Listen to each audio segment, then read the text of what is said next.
Cheese by G.K. Chesterton.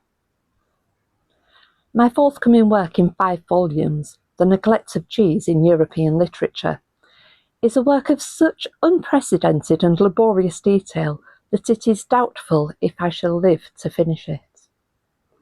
Some overflowings from such a fountain of information may therefore be permitted to sprinkle these pages. I cannot yet wholly explain the neglect to which I refer. Poets have been mysteriously silent on the subject of cheese. Virgil, if I remember right, refers to it several times, but with too much Roman restraint. He does not let himself go on cheese. The only other poet I can think of just now, who seems to have had some sensibility on the point, was the nameless author of the nursery rhyme, which says, "If all the trees were bread and cheese," which is indeed a rich and gigantic vision of higher gluttony. If all the trees were bread and cheese, there would be considerable deforestation in any part of England where I was living. Wild and wide woodlands would reel and fade before me as rapidly as they ran after Orpheus. Except Virgil and this anonymous rhymer, I can recall no verse about cheese, yet it has every quality we require in exalted poetry. It is a short, strong word. It rhymes to breeze and seas, an essential point. That it is emphatic in sound is admitted even by the civilisation of the modern cities. For their citizens, with no apparent intention except emphasis, will often say, "Cheese it," or even, "Quite the cheese." The substance itself is imaginative, it is ancient, sometimes in the individual case, always in the type and custom. It is simple, being directly derived from milk, which is one of the ancestral drinks, not likely to be corrupted with soda water.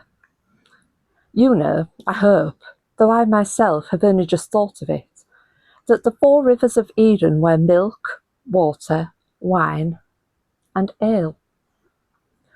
Aerated waters only appeared after the fall. But cheese has another quality, which is also the very soul of song.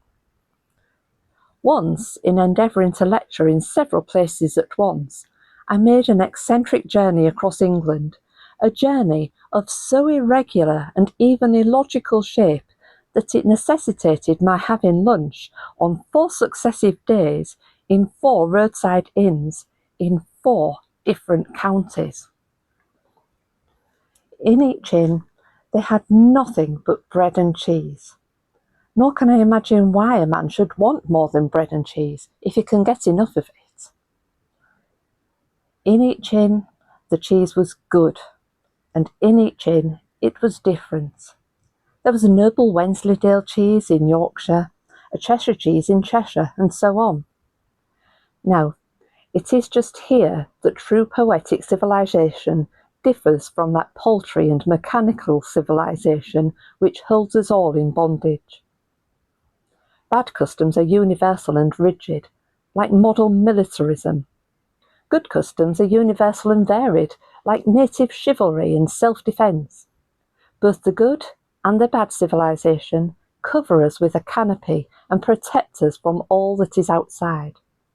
But a good civilisation spreads over us freely, like a tree, varying and yielding because it is alive. A bad civilisation stands up and sticks out above us like an umbrella, artificial, mathematical in shape, not merely universal, but uniform. So it is with the contrast between the substances that vary and the substances that are the same wherever they penetrate. By a wise doom of heaven, men were commanded to eat cheese. But not the same cheese. Being really universal, it varies from valley to valley. But if, let us say, we compare cheese with soap, that vastly inferior substance, we shall see that soap tends more and more to be merely Smith's soap, or brown syrup, sent automatically all over the world. If the Red Indians have syrup, it is Smith's syrup. If the Grand Lama has syrup, it is Brown's syrup. There is nothing subtly and strangely Buddhist, nothing tenderly Tibetan about his syrup. I fancy the Grand Lama does not eat cheese. He is not worthy.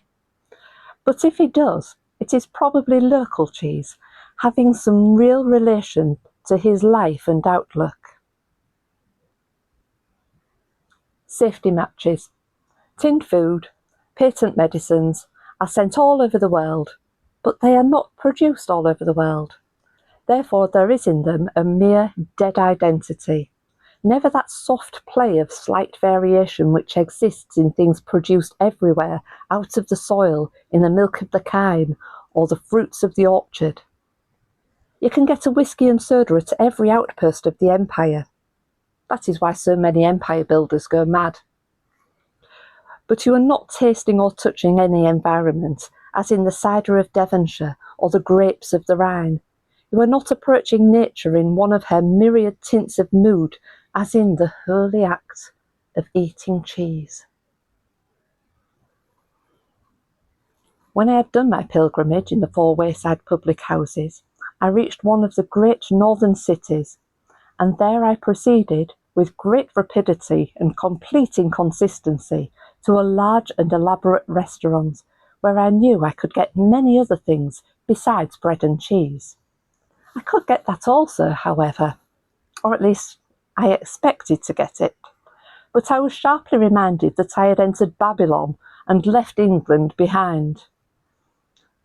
The waiter brought me the cheese, indeed, but cheese cut up into contemptibly small pieces, and it is the awful fact that instead of Christian bread, he brought me biscuits.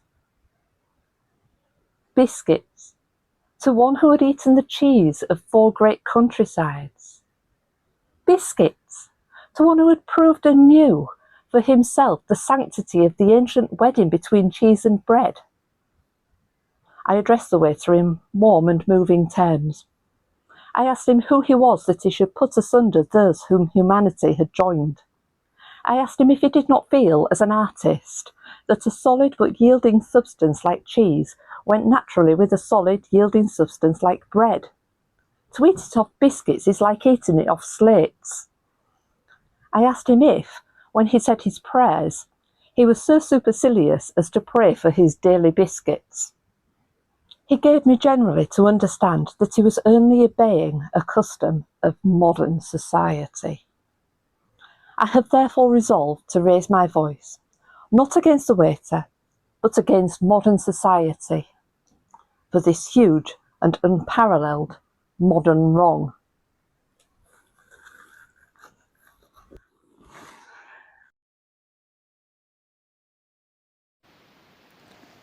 Every old book hides a voice. Let's listen.